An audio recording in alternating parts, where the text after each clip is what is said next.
tracks. You're moving over? It's really something. It was something, huh? Yeah. Of course, I don't want to eat like people eat on the side. They eat things like broccoli. Can you imagine? Broccoli. Stuff like that. Yeah. They served stuff. They served Weeds. You eat all the broccoli. That's all you eat. No meat, no roast, no. I did. They served stuff. Wow. Any bugs in the broccoli or no bugs? Any bugs in the broccoli, Rebbe? Thank you. Okay. Just the bathroom was bigger than my apartment.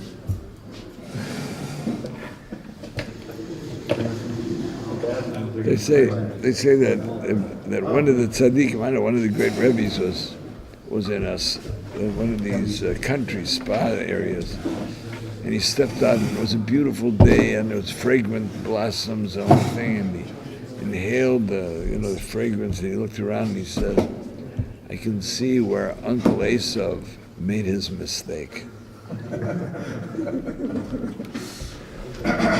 Uncle Esav.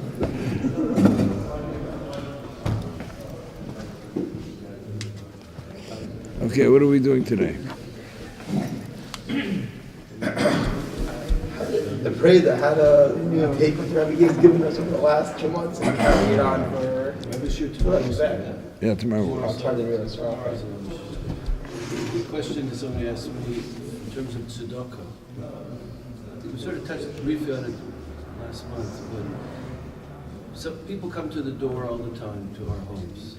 I think that's actually three of you asked the question. Are you allowed to decide who you give to, when, and what? Like, people are coming, let's say, asking for whatever. Like, you all and your own kids has the same kind of situation. Like, how do you know? Are you allowed to? Are you supposed to still give? And sometimes, like someone else said to me, they saw someone in Gula and the guy's, smoking away and he's looking for money. So the person said, "I'm not going to give to that person." Do you judge, or do you just titan as a mitzvah, irrespective of how you're going to judge the person? Ideally, number one, you can't judge a person. We don't have the right to judge a person. We don't know how people got to where they are, and as much as some people kind of, they say that 99% of the lawyers give the 1% of the lawyers who have integrity a bad name. So We don't judge.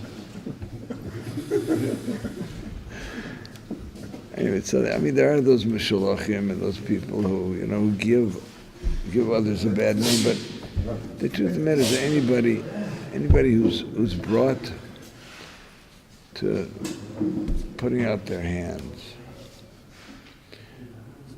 it's it's humiliating, and it's so just the very fact that they come to put out their hand, we should give them. We talked about this at one point. The most important thing is to give to them.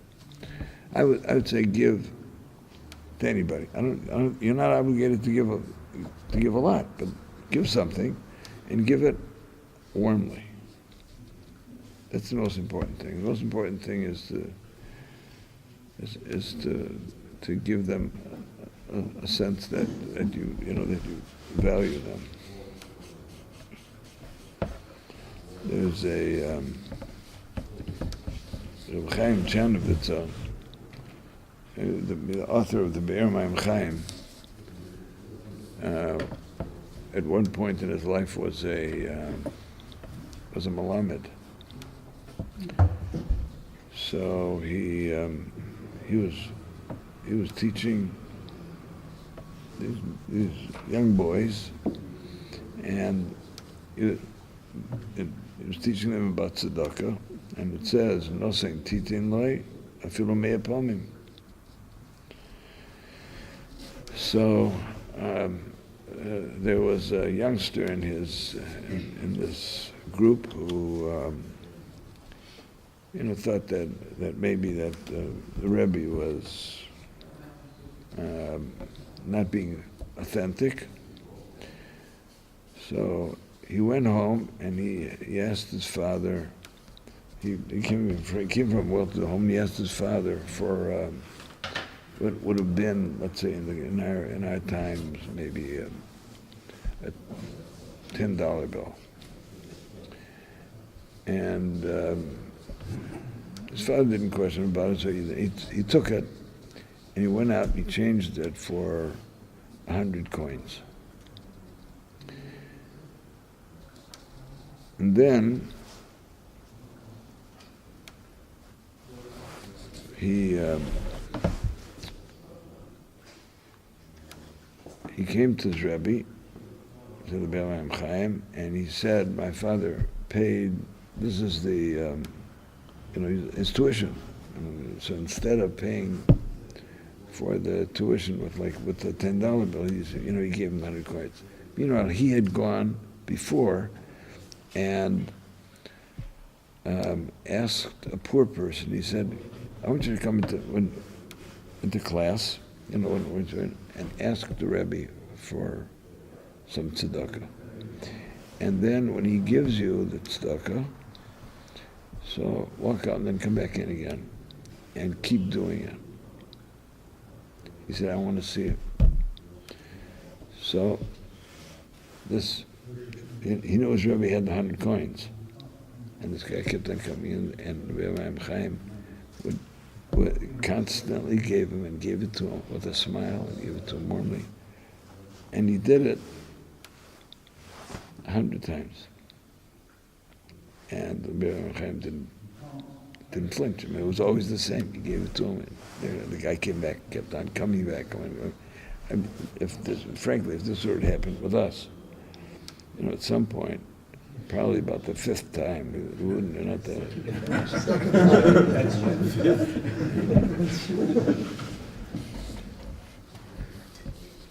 So this youngster went back and told his father what he had done.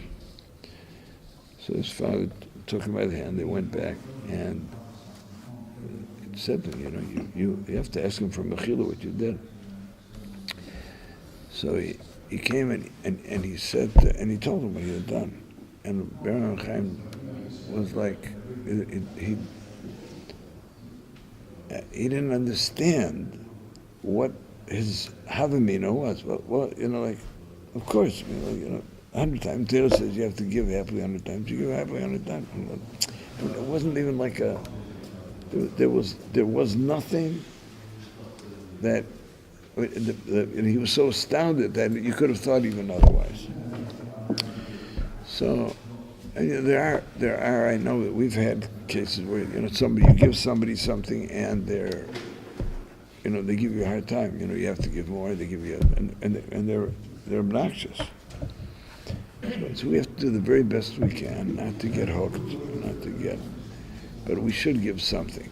So even if you whatever it's, you give them a shekel, but give it warmly.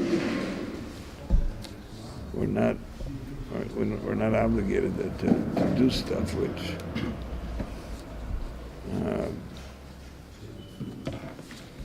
either which is intrusive on our being able to support our own children. Nor are we, I think, free to be judgmental. I don't think that's. I didn't mean to be judgmental. What I'm saying is, you're collecting for chasana, so in our family we're collecting for chasana too. So why am I still obligated to give? That. Huh?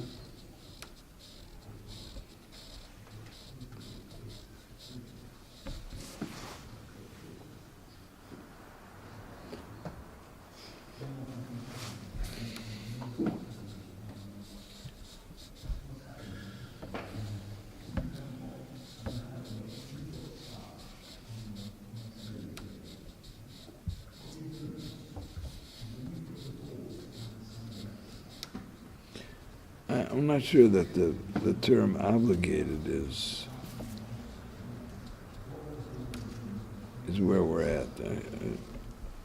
We're probably not obligated.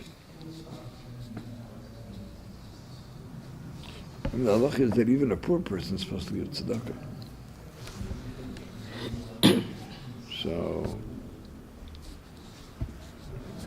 there's something there where if you don't have, then you should try to find some way to give.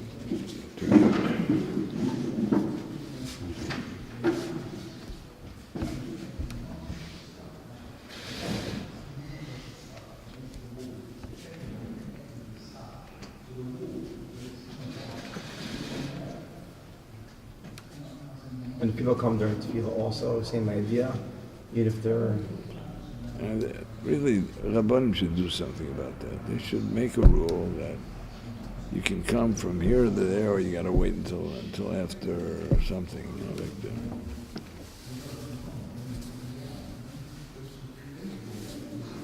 There's the Aptaruv once had somebody who came to him and needed to marry off a daughter. So he wrote a note to a gevir, to a rich person in another city, and he said, please give so-and-so, for I don't remember what it was, let's say 3,000 ruble on my cheshbon, on my account. So this chassid went and he traveled to that city and he went into this to this gevir and he said, I have a note for you from your Rebbe. And he said, well, first you got to come in and he gave him a warm meal and he gave him a place to sleep. And the next day he said, okay, where's the note? So he saw this note, please give him 3,000 ruble on my cheshbon. And he said, look, I'm sorry, I don't know what the Rebbe's talking about. He doesn't have an account with me, I'm happy to give you. I'll give you 100 ruble, which is a lot of money, but 3,000. Okay. So the chassid said, "I'm sorry, the Rebbe told me I should get 3,000 ruble. If you want to give me less than that, I'm not at liberty to do that." So anyway, so he left. He came back to the Rebbe, to the Aptarov, and the Aptarov said to him, "Okay, I'll give you a note to a different gevir in another city." So the chassid went, and this other person was not anywhere in the same league in terms of his. But he saw this note from his Rebbe, and he said, "Okay, I'll take care of it." And he went out, took anything of value that he had, put it up as collateral, and borrowed money and gave it to him. So from that point forward, gevir number one, his fortune changed dramatically, and it was one debacle after the next, and he lost all his money to the point where he had to sell his house, and things became so bad that he himself ended up having to go from place to place to solicit charity. Gevir number two, who had borrowed money, his fortunes changed dramatically, and he became extremely wealthy. So, Gevir number one understood that there had to be some kind of connection with his. I want to let Yitzchak, come on.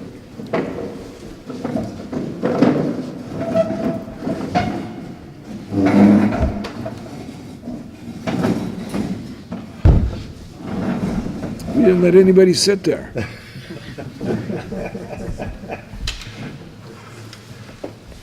So he joined a group of beggars, and they were going around the cities, and they finally came to Apt. That day, the day that this group of Alchipachi came into Abdullah said to this Gabbai, there's a group of people who are going to come here. There's one person who looks like such and such. Do not let him in. I don't want to see him. So everybody came, and Abdullah gave everybody charity, but the Gabbai didn't let this particular person in, this Gvion, he didn't let him in. And so, I mean, he by this point, he was absolutely certain about it. So he stayed there. The group went on. He just stayed there outside the door and never let him in. A short time thereafter, the Moshe Leib Sasava came to the Abdullah, and saw this person like sitting, crying outside the door. And he said to him, what's the story? So he told him his story. So he said, okay, when I go in, you hold on to me and you'll get in.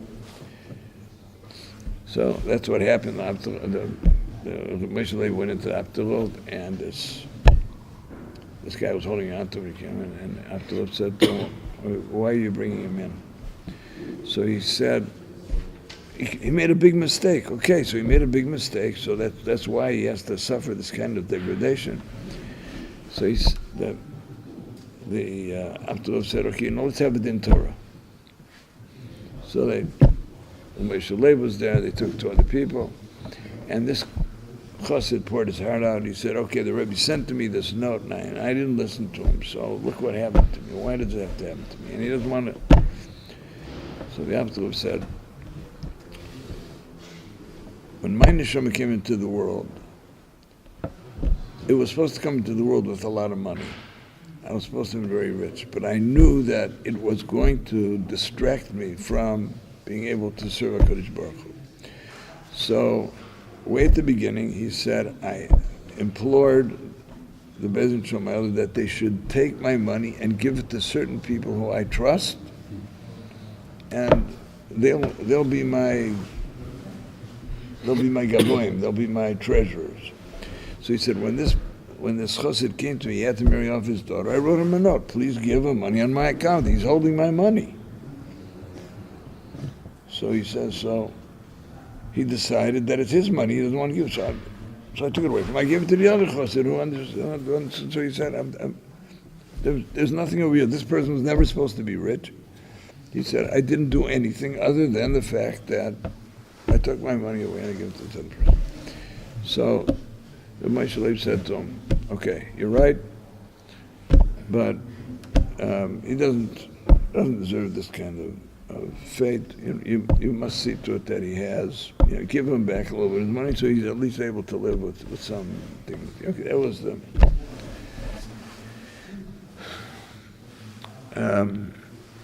one of the things that is the way we're supposed to look at tzedakah is that, the Gemara says, that more than the rich person does for the poor person does for the rich person. Because by offering him the opportunity to give tzedakah, this is a great merit for the giver, and it's true that the poor person benefits from that thing, but the person who really benefits is the giver. So the way in which the Sforim HaKadoshim talk about it is that the Rebbeinu Shalom takes money that really belongs to this poor person, gives it to the rich person, so that the rich person can have the mitzvah of tzedakah. The poor person gets his money back, in a certain sense, and the rich person gets the opportunity to emulate HaKadosh Baruch Hu by being a giver. They said that Rabbi Zisha Vanapala once went to collect money, and he walked out. So the Gevir who gave him the money looked through the window and saw that Rabbi Zisha was kissing his hand, his own hand. So he called him back. He said, what are you doing? He said to him, look, I put away my tefillin. There are mitzvah. I kiss my tefillin. He said, I have a relationship with anything that's good. I have a sefer, I kiss it because it's something that I'm mitzvah. He said, you just did a mitzvah with me. I became a Chefter Shal Mitzvah because you just gave to me. So he said, so I was a Chefter Shal Mitzvah. He said, why shouldn't I kiss myself? Why shouldn't I kiss myself? He said, I was a Chefter Shal Mitzvah. So, we can never know really when someone stretches out their hand what our relationship with this person is, and whether or not the Rebbeinu Shalom has put someone's money on deposit with us.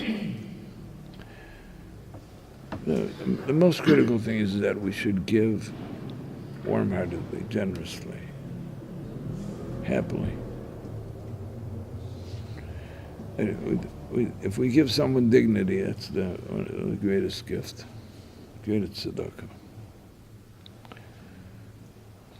Person who gives tzedakah, I think the has a mizborech with 11 brachas or something. I forget how it is.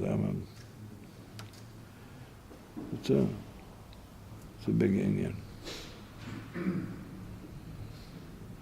My brother Shia, I mentioned this one. My brother, the psychiatrist, says that my mother told him that there was a meshulach standing in the room when he started to walk.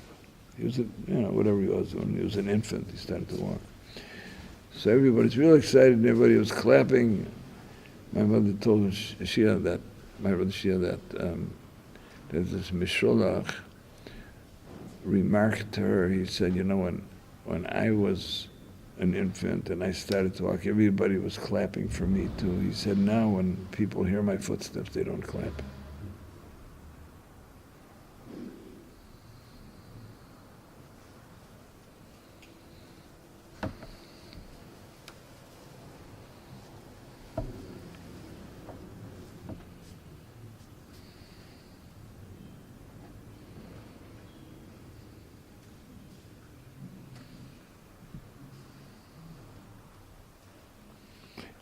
It's hard not to be judgmental, especially when somebody's spending money on cigarettes.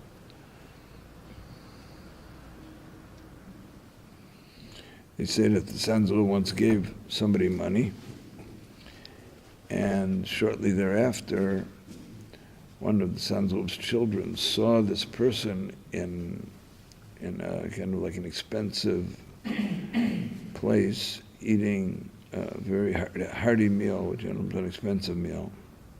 So he ran back to his father, ran back to Sanzul, and said to him, "You just gave this guy money. You know what he did? He's spending it, on delicacies." Sanzul said, "Really?" So he took out money. He said, "Quick, go and give him this money." He said, "I didn't realize that he had such expensive tastes."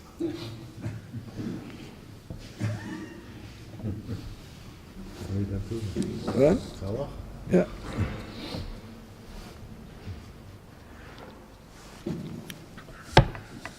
But that's one of the reasons why tzedakah has the word tzedek in it. It's not, the word charity in English implies somehow, you're doing you're doing a big favor, you're doing a great thing. But this is tzedek, it's just. We're doing what's right.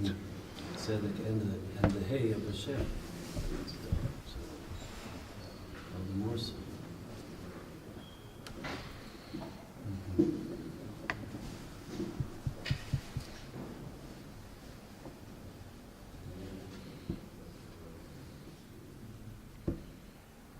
Baal Shem HaKadosh once sent some of his Hasidim to a Lithuanian town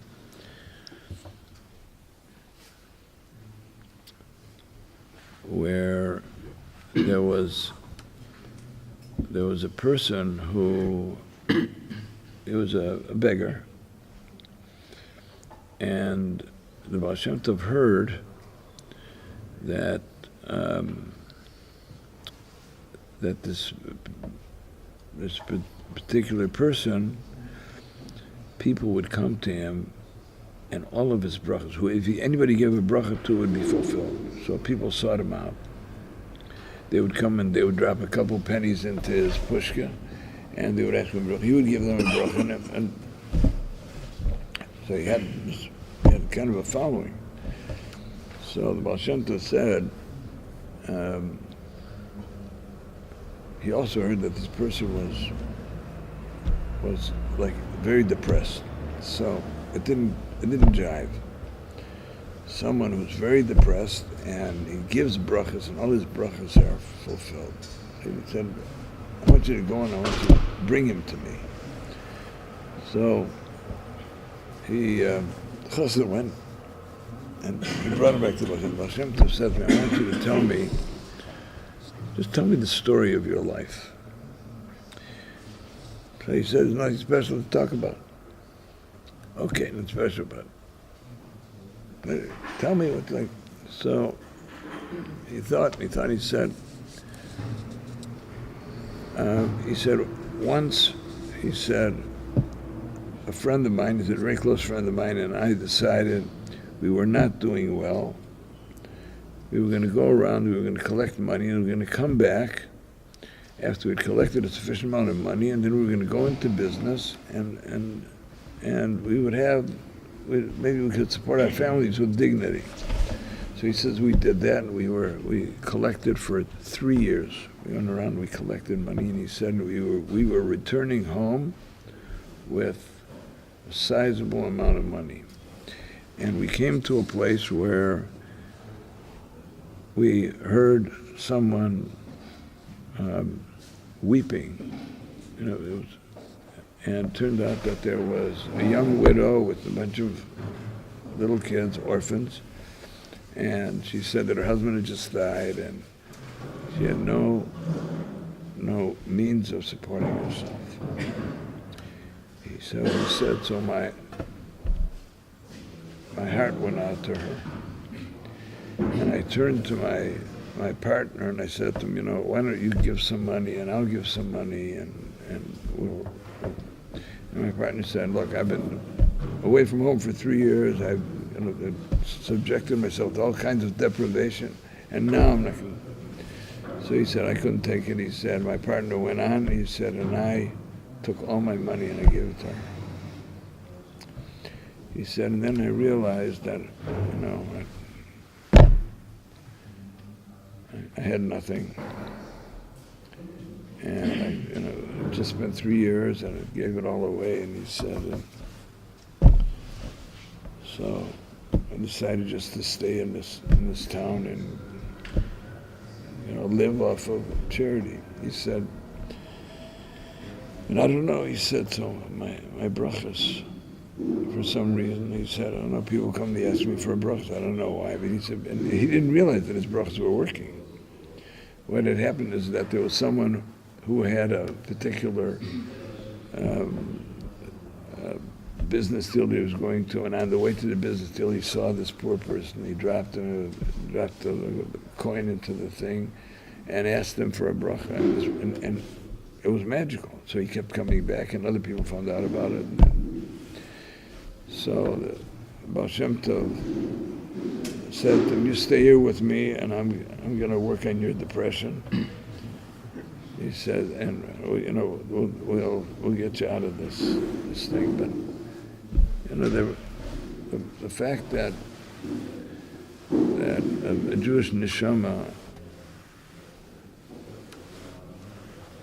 is able to be that selfless, to take 3 years of deprivation and turn it over to someone. So it qualified him to become a source of bracha.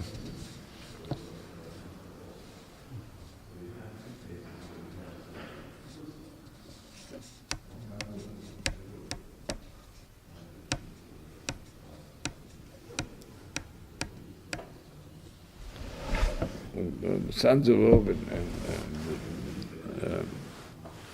and my great-grandfather, his son-in-law, the Motala, on a stipple, would not go to sleep if there was money in the house, anything. And if if they couldn't sleep, they would wake up everybody in the house. He said, "There's money someplace in the house. I can't sleep." They have to go looking for it, and they would find it. They would send somebody to drop it off somewhere.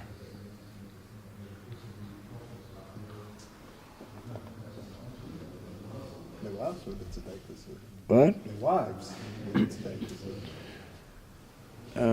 Yes or no? I mean, I think some of the wives were on their case. I mean, it didn't help a lot, but.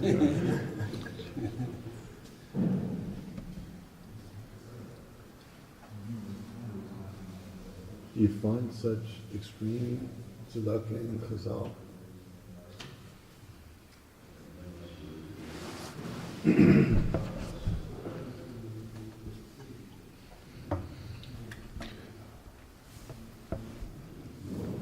I don't know. I don't have that kind of. Even if I would have learned everything, I would not remember it. My grandfather, the Bobov, my mother's father was the Rebbe of Bobov. He was killed by the Nazis in Lvov. So, I'm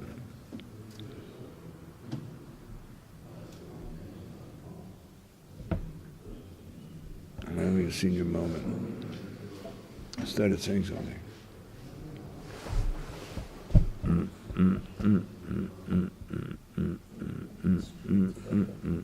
What? We're talking extreme about tzedakah. Yeah, right.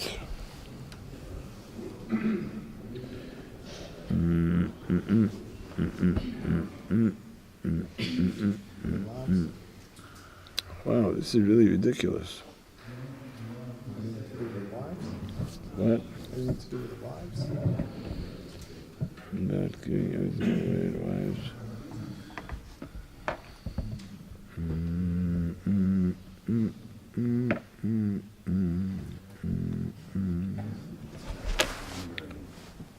Come back to me. It'll come back to me shortly. If I could, if I could daven for Nesra now, I would remember.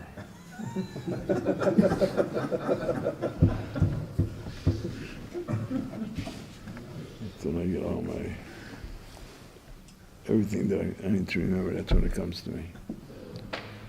And then I can't write it down, so after Shemoneh Esrei, I forget it again. Rose.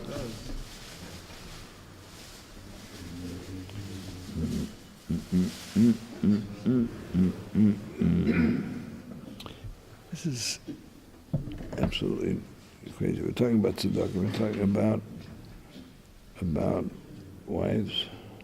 He asked about Chazal, if there's any Oh, Chazal. good, thank you. That's what right. So, for some, he just picked up one day and moved to Chibin.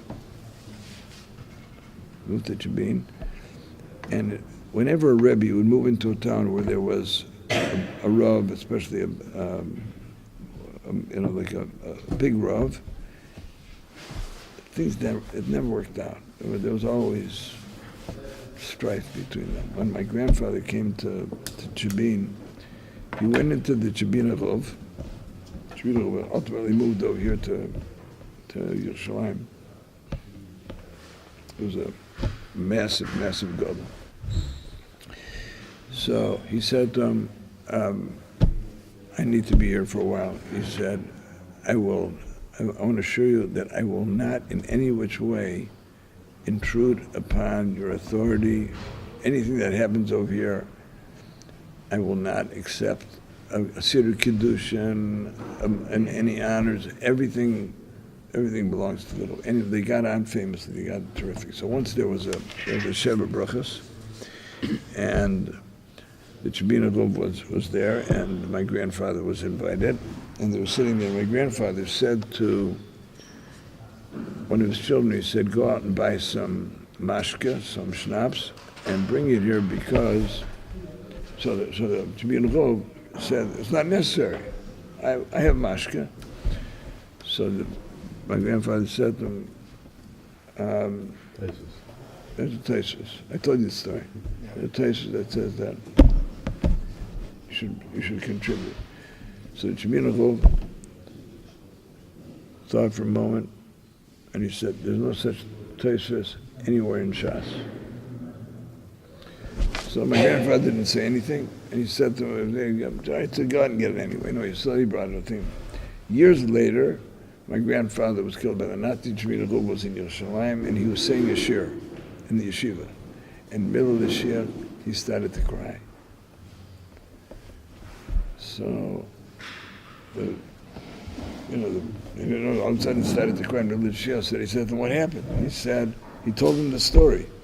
He said, "This Tosfos right now that we're learning," he says, the Bava was right.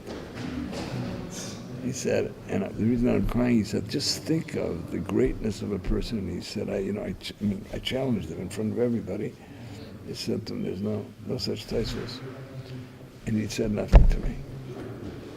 He didn't want to embarrass me. So, in terms of Rabbi Yitzchak's question, I would like to put in, there's no place in Shas that says that, but I don't know either. So for the Shemina Rav, that forgetting that Tosfos, that was his secret.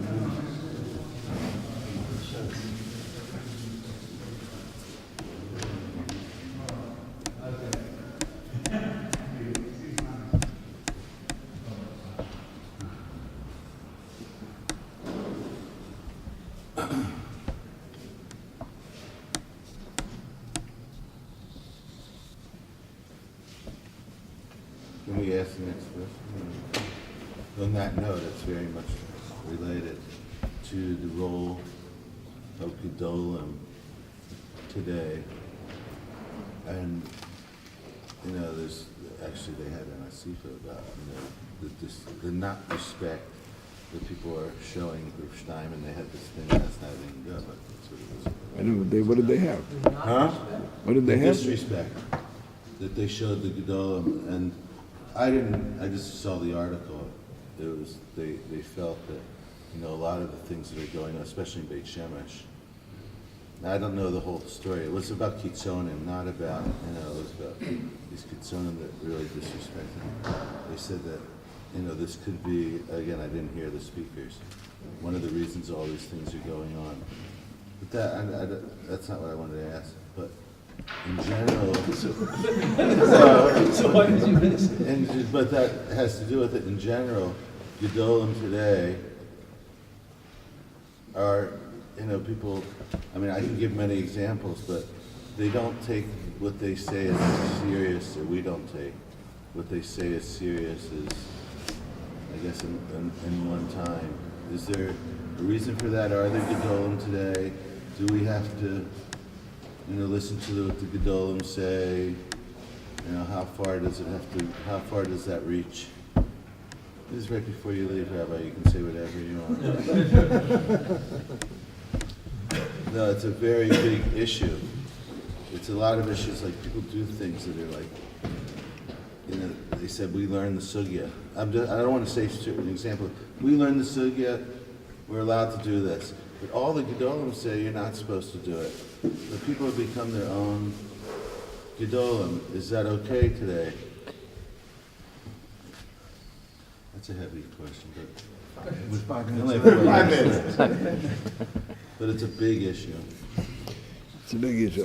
I think that the most important part of this, we're not going to solve this problem.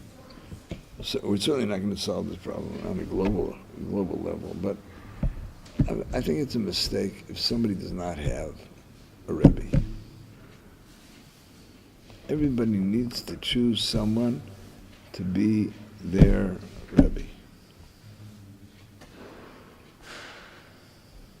So you can, if you have a question about how you should align yourself with any issue, that's the way. That's basically how we can remain in the right place. But that's what Chaim's positing, that's precisely what's causing the problem. But, well, in a Everyone way- says, my Rebbe said in a this, way- Rabbi in a said, way, no, no. yeah. so I don't- there's I not- mean, it has to be a quality Rebbe, but I mean, obviously. you know, I don't think,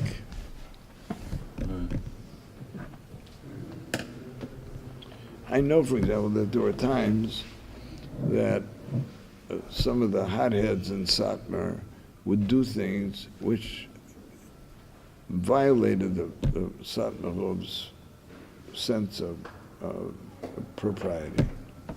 You know, they were hotheads, they went and did their own thing, but they didn't ask. So they don't know what to do with it. And I remember when Rav Shach was bitterly opposed to some of the things that the Lubavitcher Rebbe was doing, and when some of his Talmidim began to speak disrespectfully about or do things against the Satmar,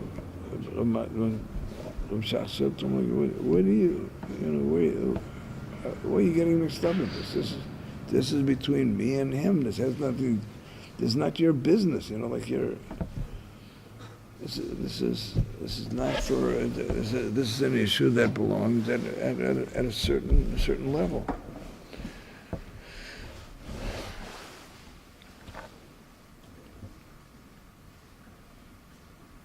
It's a chosser Yerushalayim.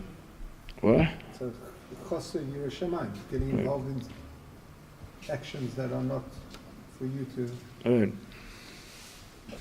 I think the most important thing is for every person to have some go-to place where they can ask their personal questions, where they can ask their questions in terms of how they should align themselves on any issue.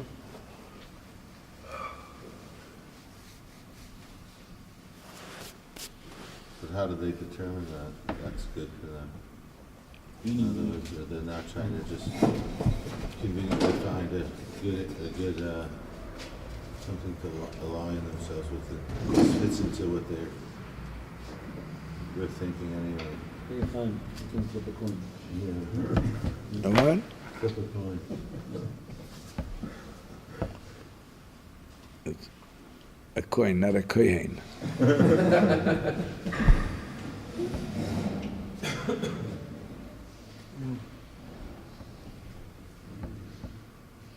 They used to ask the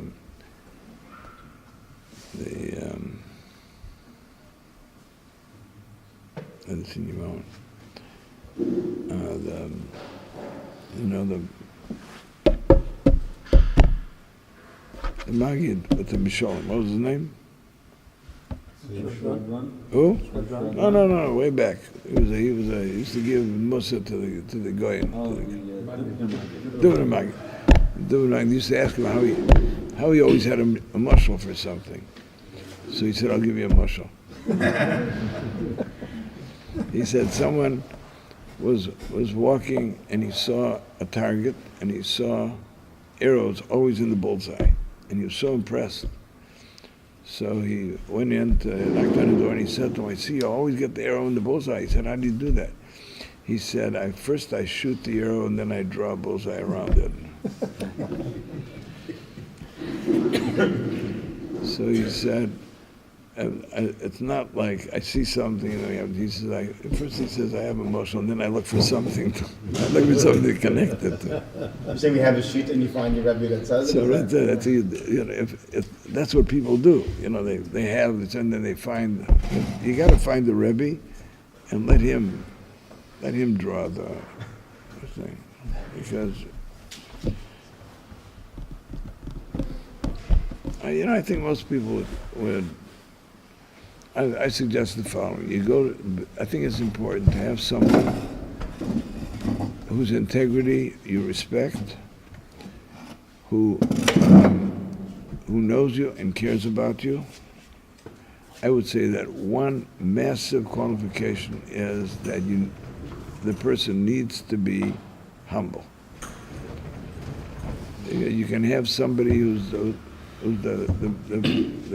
greatest Talmud Chacham in the world and who davens for 18 hours a day, but if he's not humble, it's not the right person. Yeah, Shmulik. At some point, even a person's ready, with age, will run out of people to consult with. How does that go, like, as the world continues? I mean, I don't know how to frame the question, but like at some point, you know, I don't know if Scheinberg is living years, who did he consult with? Or does he consult with people in specific halachic areas? How does it work for him? He was married. I heard from Rabbi Miller, the state, Nicholas Thomas Torah, you know. Sorry? When Rabbi ain't done with Malka Shem Tzvakas, I'll tevakes repeal. He was asked, like, you know, who's on that madrega? How can anybody learn from anybody? He says, the meaning of it is that you have to be able, it has to be plausible to you that this person is a shaliach min HaKadosh Baruch Hu. If he's flawed in a fundamental way, they can't be. But that's really what the meaning of the, when you choose a Selech HaRav, doesn't mean it's Filay and a Kadai. It means that he's not 1,000%, but you could see him as a shaliach. But the force is not it's not a material. Yeah. The rabbi once said that if you have to be uncomfortable sometimes with what you're doing. If the rabbi never makes you uncomfortable, It's a Gemara. then you're missing. Then it's not a good. Right. Ready? So tomorrow is our last Shiur of this season. For this season. Right. So maybe, I don't know, unless it's not my place to say, but if maybe the Rebbe wants to have freedom to maybe just give us some answers of how we should treat the coming season till we see you again.